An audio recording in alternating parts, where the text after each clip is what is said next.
You know that feeling when you're like treading water in the middle of the ocean and the waves are just relentlessly cresting over your head? Oh, yeah. Total exhaustion. Your legs feel like lead, and there's absolutely nothing solid to push off against. You really need a fundamental change in elevation. Right, exactly. So today we're taking a deep dive into an ancient text that captures that exact feeling of, drowning.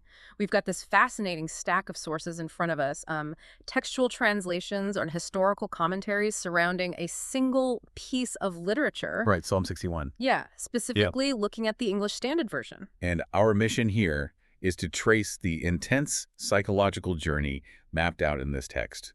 We're unpacking how its vivid spatial imagery moves the speaker from a place of just absolute desperation to, well, enduring stability. Because the text starts right on the cliff's edge. I mean, the speaker describes calling out from the end of the earth with a, quote, faint heart. To me, that geographical isolation paired with total emotional depletion, it feels like the ultimate ancient description of modern burnout. Like you are entirely at the end of your rope. You really are. And in that state of depletion, the speaker asks for a very specific type of rescue. They ask to be led to the rock that is higher than I. They view this higher ground as a refuge and a strong tower against enemies. I get needing higher ground, obviously, but the phrasing higher than I is just so striking to me. It almost feels like an admission of defeat. Howdy.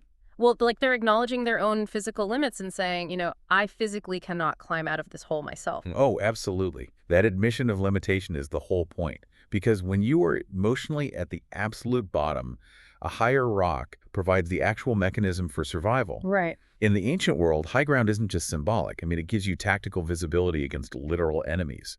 It's a fortified position that forces a necessary change in perspective. You're elevated to a reality that's bigger and more stable than your current crisis.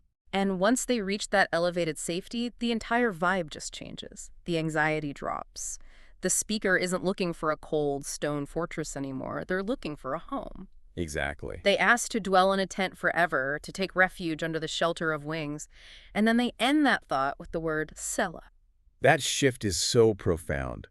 It's the pivot from merely surviving an attack to actually thriving in a permanent sanctuary. Yeah. And Salah, which likely denotes a musical pause or like reflection in ancient texts, How interesting. yeah, it gives the listener a physical moment to let that warmth and closeness really settle in. Which makes the next pivot so jarring, because this poem is traditionally attributed to David, and suddenly it jumps in scale. We go from a personal desire to hide under a wing to this grand, sweeping prayer to prolong the life of the king. Right, a massive shift. The speaker wants the king's years to endure across generations, guarded by steadfast love.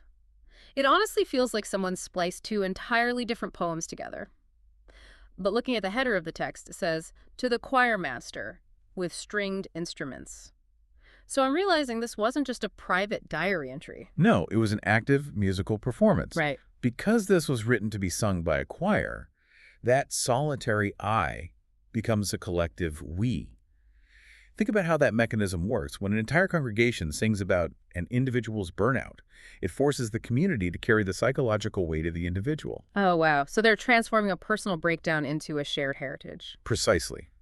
The speaker's crisis isn't resolved just by surviving the initial panic. It's resolved by securing a lasting daily purpose, which culminates in a vow to sing praises day after day. They basically anchor their personal recovery to a multi-generational royal legacy. Psalm 61 really is just a masterclass in shifting perspectives. It takes us from that completely isolated end of the earth and pulls us up to the secure shelter of wings. It shows us that true stability requires anchoring ourselves to a community much larger than our immediate terrifying circumstances. It totally does. And it leaves you with something super fascinating to consider.